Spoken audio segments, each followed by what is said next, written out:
Hello friends, welcome back to baby health and care. अब तक तो मैं सिर्फ इमेजेस और शॉर्ट वीडियोस लेके एक वीडियो बनाती थी बेबी केयर के रिलेटेड, लेकिन अब सोच रही हूँ कि शायद मैं फेस टू फेस आके आपसे कुछ बात कहूँ जिससे कि आपको मुझ पे ट्रस्ट करने में ज़्यादा आसानी हो।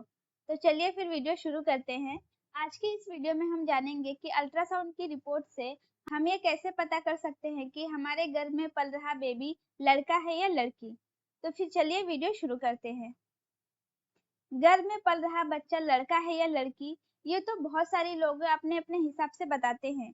जैसे कि बच्चे के मूवमेंट के हिसाब से, या फिर प्रेगनेंसी के दौरान माँ क्या खाती है क्या नहीं खाती, उसका टेस्ट कैसा है, इसके हिसाब से भी बहुत से लोग ये प्रेडिक्ट करते हैं कि उसके पेट में लड़का है या लड़की। मेरी प्रेगनेंसी के दौरान भी बहुत से लोग प्रेडिक्ट करते थे। जैसे कि अगर मैं कुछ चटपटा खाती थी तो कुछ लोग बोलते थे कि लड़की होगी, क्योंकि लड़कियां बहुत ज्यादा चटपटी खाती हैं। तो ऐसा माना जाता है कि प्रेगनेंसी के दौरान अगर माएँ बहुत ज्यादा चटपटी चीजें खाती हैं या खट्टी चीजें खाती हैं तो ये प्रेडिक्ट किया जाता है कि उन्हें बेटी होगी। और इसके उल्टा, यानी प्रेगनेंसी के दौरान अगर माँ मीठा खाती है तो होने वाला बेबी लड़का होगा। अब ये कितना सही है और कितना गलत, ये तो इस वीडियो में हम जान ही जाएंगे। अब बात करते हैं अल्ट्रासाउंड की रिपोर्ट की। मेरे पास ये मेरी प्रेगनेंसी के अल्ट्रासाउंड की रिपोर्ट्स हैं। मैं इसके इमेजेस भी वीडियो पे लगा दूंगी।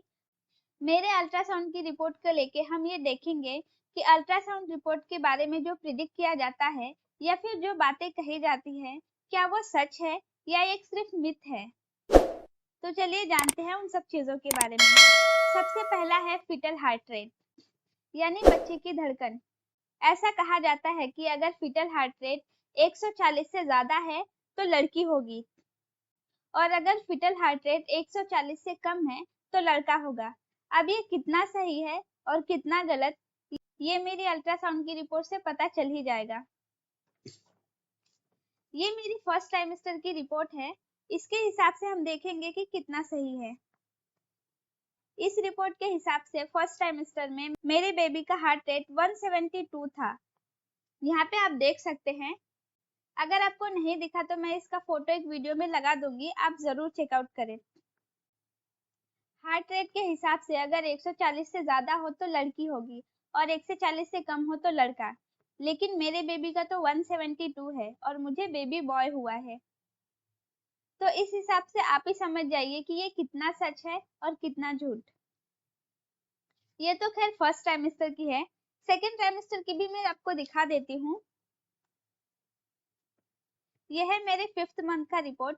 इसके हिसाब से फेटल हार्ट रेट 146 है, यानी 5th मंथ में भी मेरे बेबी का हार्ट रेट 140 से ज्यादा ही है। यह है मेरे 3rd ट्राइमेस्टर का रिपोर्ट और इसके हिसाब से बेबी का हार्ट रेट 165 है। मैं इन सबके फोटो स्क्रीन पे लगा दूंगी, आप जरूर देखें वो। इसके बाद जो 9 मंथ में सोनोग्राफी होती है उसमें मेरे बेबी का हार्ट रेट 153 है। यानी इन सब रिपोर्ट के हिसाब से मेरे बेबी का हार्ट रेट कहीं भी 140 से कम नहीं है या फिर 140 भी नहीं है, उससे ज्यादा ही है। तो मेरे केस में तो ये बात गलत साबित हुई कि 140 से कम हुआ तो लड़का होगा, क्योंकि मेरे बेबी का 140 से ज्यादा ही था और फिर भी मुझे बेबी बॉय हुआ। फीटल हार्ट रेट के बारे में मैं एक बात आपको बता दूं कि जनरली प्रेगनेंसी की शुरुआती में फीटल हार्ट रेट बहुत ही ज्यादा होता है। उसके बाद धीरे धीरे ये रेट कम होता है। जैसे आप अपनी रिपोर्ट देखेंगी तो आपको ये पता चलेगा कि बेबी का हार्ट रेट उसके मूवमेंट के हिसाब से कम या ज्यादा होता रहता है। अगर अल्ट्रासाउंड के दौरान फीटल एक्टिव है तो उसका हार्ट रेट ज्यादा आएगा। तो इन सब बातों के अनुसार फीटल हार्ट रेट के हिसाब से आप ये कभी भी अंदाजा ना लगाएं कि आपको बेबी गर्ल होगी या बेबी बॉय। अब बात करते हैं दूसरी चीज के बारे में, और वो है प्लेसेंटा की पोजीशन। ऐसा माना जाता है कि प्लेसेंटा की पोजीशन अगर इंटीरियर है तो गर्ल होगी और प्लेसेंटा की पोजीशन पोस्टीरियर है तो बॉय होगा। अब ये मेरे केस में कितना सही है और कितना गलत, चलिए ये भी जान लेते हैं। तो ये है मेरी फर्स्ट रिपोर्ट। इसके हिसाब से मेरे फर्स्ट ट्राइमेस्टर की रिपोर्ट के हिसाब से प्लेसेंटा की पोजीशन है ओ सॉरी, इसमें प्लेसेंटा की पोजीशन तो नहीं दिखाई गई है। चलिए कोई नहीं, हम दूसरी रिपोर्ट देखते हैं। ये है मेरे 5th मंथ की रिपोर्ट और इसके हिसाब से चलिए देखते हैं कि प्लेसेंटा की पोजीशन क्या है। इस रिपोर्ट के हिसाब से प्लेसेंटा की पोजीशन पोस्टेरियर है। आप ये देख सकते हैं यहाँ पे। अगर आपको नहीं दिखेगा तो मैं इसका स्क्रीनशॉट लगा दूंगी वीडियो पे, आप जरूर चेक करें।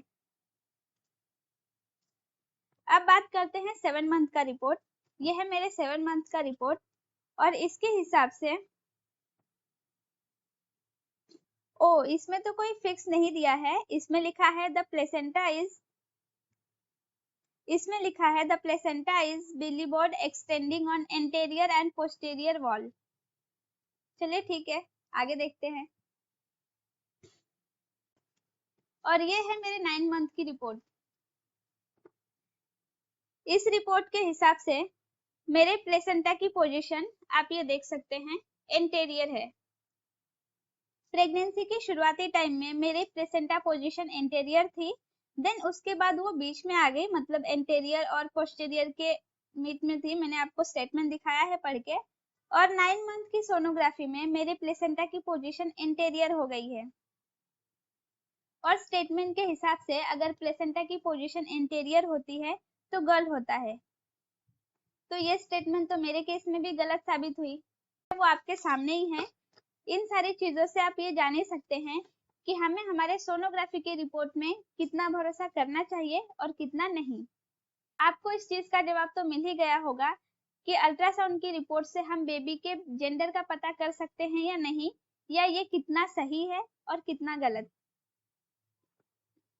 मेरे हिसाब से तो अल्ट्रासाउंड रिपोर्ट क्या दिखाता है, बहुत से लोग ये मानते हैं कि अल्ट्रासाउंड की रिपोर्ट से आप जेंडर का पता कर सकते हैं, लेकिन ये बिल्कुल गलत है। अल्ट्रासाउंड की रिपोर्ट या सोनोग्राफी की रिपोर्ट या कोई भी रिपोर्ट से आप ये पता नहीं कर सकते कि आपको बेबी गर्ल होगी या बेबी बॉय। ये सिर्फ 2 लोगों को पता होता है, एक तो आपके डॉक्टर जो आपको चेक करते हैं, और सेकंड भगवान। अल्ट्रासाउंड की रिपोर्ट हमें बेबी की ग्रोथ, उसका डेवलपमेंट और उसके ओवरऑल हेल्थ के बारे में इंफॉर्मेशन देती है। और इसके अलावा अल्ट्रासाउंड की रिपोर्ट से हम बेबी के बॉडी पार्ट्स के बारे में भी जान सकते हैं, जैसे कि हार्ट, लिवर, किडनी एक्सेट्रा। ये सब चीजों के बारे में हमें ये अल्ट्रासाउंड रिपोर्ट बताती है। तो आप इस बात पे कभी भी भरोसा ना करें कि अल्ट्रासाउंड की रिपोर्ट से आप ये पता कर सकते हैं कि आपको बेबी बॉय होगा या बेबी गर्ल। तो मेरी ये वीडियो आपको कैसी लगी हमें कमेंट करके जरूर बताएं, और आप इनमें से कौन सी बातों पे भरोसा करते हैं और ये चीज कितनी सही है, ये भी हमें कमेंट में जरूर लिख के बताएं। तो आज के वीडियो में बस इतना ही। तब तक आप खुश रहिए और अपने बच्चे की केयर कीजिए। Thanks for watching. Bye bye.